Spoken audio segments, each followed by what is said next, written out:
Good morning everyone, my name is Michelle, I hope you're doing well. Welcome to another video. It is Monday morning. I hope all of you had an excellent Christmas. Today in the UK it's Boxing Day, which I don't know what Boxing Day is all about, but it's just another normal day for me. So I am going to talk about the Idaho 4 murders again this morning. Now in the last few days I've been talking about psychology. I've kind of been following one video on from another, talking about a profile that I put together based on psychology and based on the little we know about the killer early on in this case. And I stand by that profile. I've talked about it quite a few times, and there's nothing that's led me to believe that it needs to be amended in any way. Apart from number 10, Lone Wolf, which, again, I've talked about this in the last few videos, that could there be more than one person involved? Yes, absolutely. Although I believe only one person did the actual killings, I think there are other people who know about it, maybe even planned it. I do think this is very planned. I don't think this was a spur-of-the-moment crime of passion from an impulsive person who was so angry that they just saw red, just completely lost it, and stormed into that house and killed 4 people. I just don't think that happened, for all of the reasons that I've discussed in previous videos. But what I want to do today is move away a little from the psychology. I don't know how well my psychology videos are received, to be quite honest. They tend to get lower views than other videos.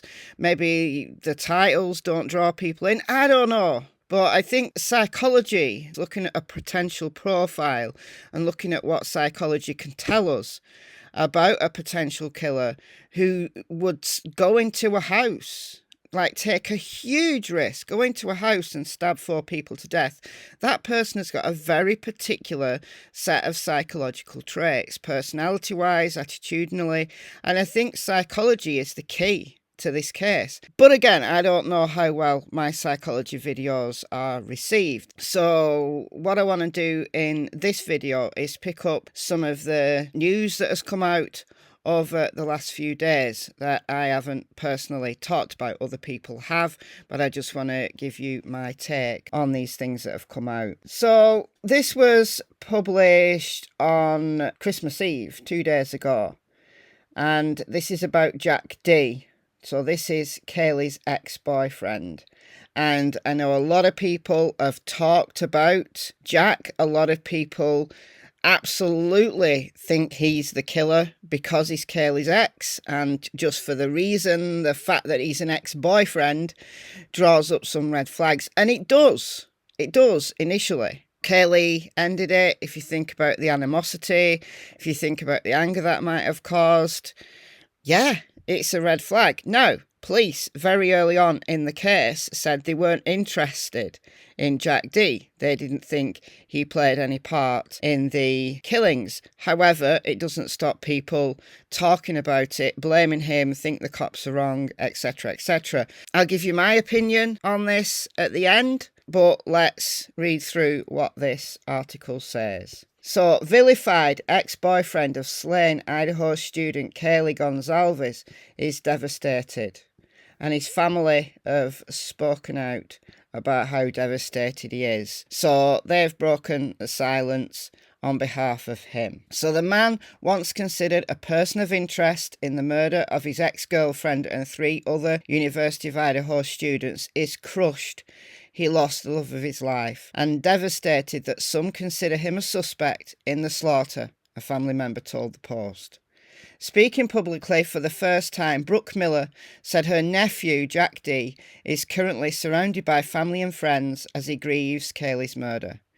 He's not only lost the love of his life, and what we all thought, and he probably thought as well, would be his future wife, get married, have kids, all of that.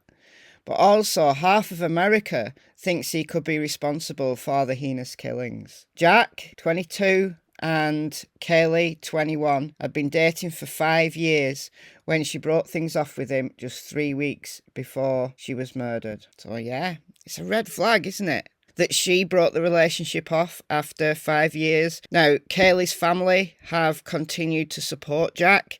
Kaylee's family have said that they thought that they'd get back together and they were in the process of talking things through. I think Kaylee wanted to be young, free and single for a while. I don't know. But her family seemed to think that they would get back together.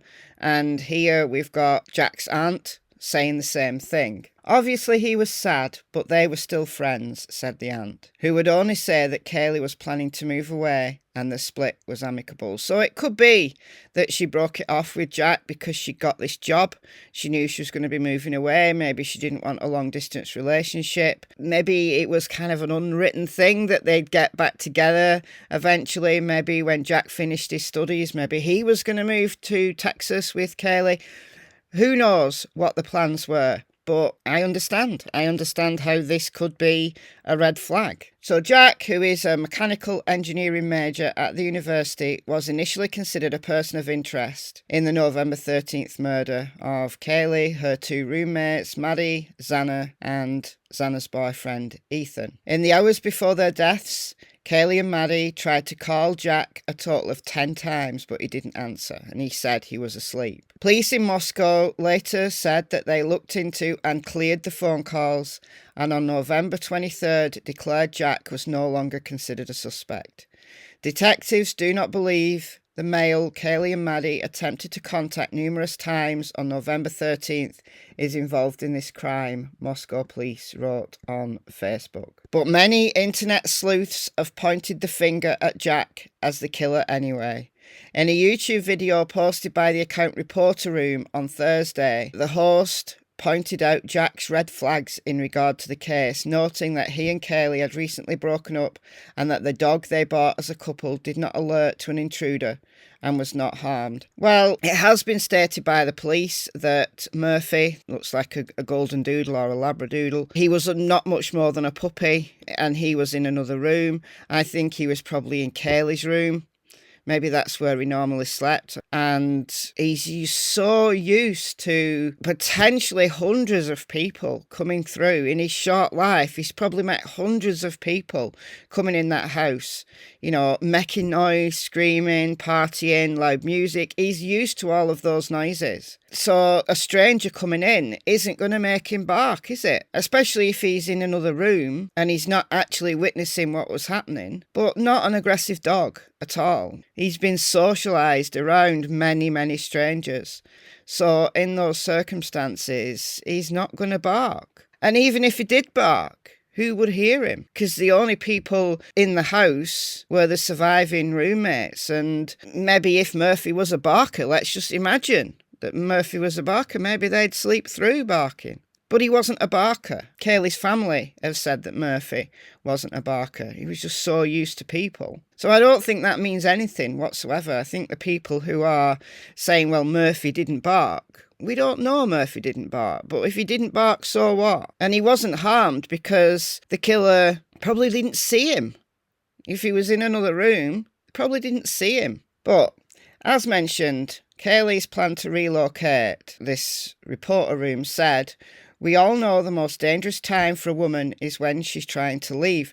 That's true in a domestic violence setting. That is true, but this wasn't a domestic violence setting, so that's a non-statement. Jack's aunt said they're just ridiculous conspiracies. Kaylee's mother, father and sister have publicly stated their support for Jack since her death. We all know beyond a shadow of a doubt that there's no way that Jack could ever do anything like this to anybody, his aunt said. Honestly, I know looks can be deceiving, but to me, he doesn't look like a killer.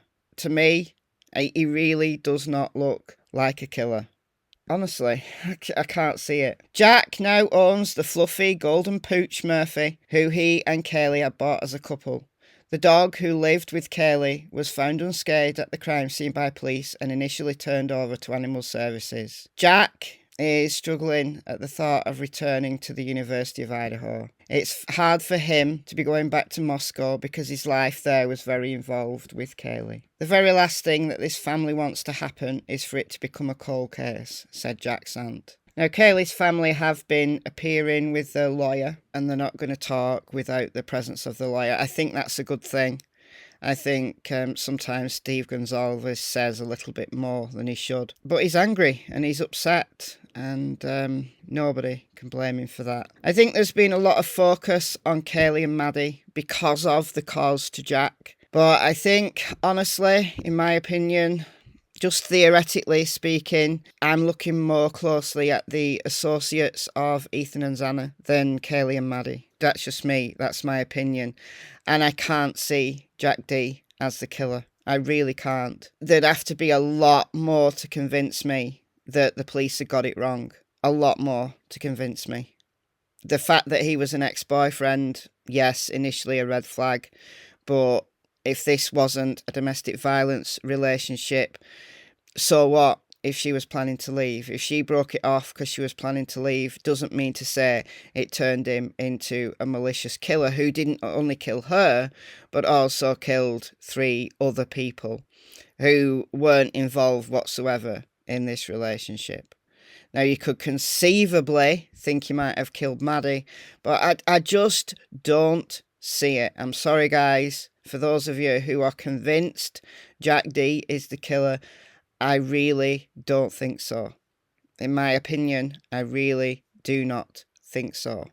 Even before police cleared him, I didn't think he was the killer. Now, I did talk about this in a video a couple of days ago when this came out. The cab driver, we don't know whether he was an Uber driver or a sorority driver. It doesn't matter what kind of driver he was. But the cabbie who drove Maddie and Kaylee home said that they didn't talk about boys. He knew them. He'd driven them home before. They didn't talk about boys. They were just excited to go home and eat their mac and cheese. They didn't mention Adam. They didn't mention Hoodie Guy. Again, I don't think that the grub truck is relevant.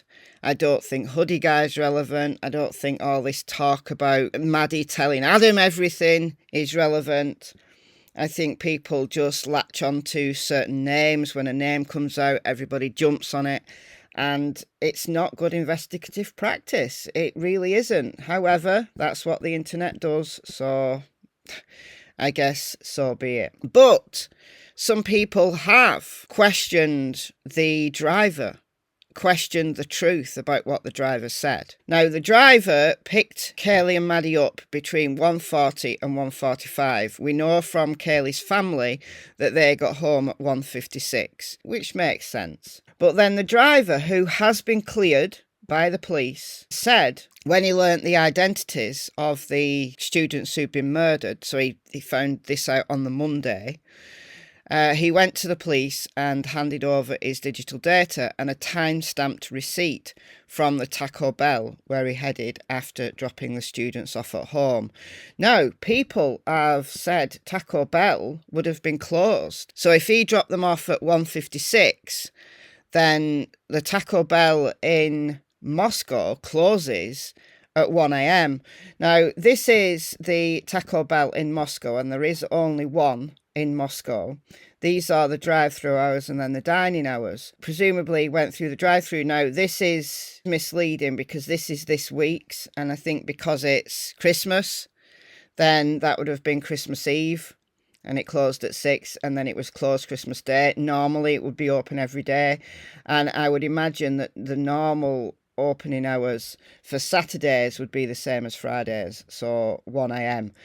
So it would have been closed. So people who are saying this driver is lying because the Taco Bell at Moscow would have been closed, you've got a point. However, we don't know which Taco Bell he went to. Now, there's only one in Moscow. However, there's one in Pullman, and Pullman is only a few miles away, and we don't know whether this driver actually lived closer to Pullman and was going home.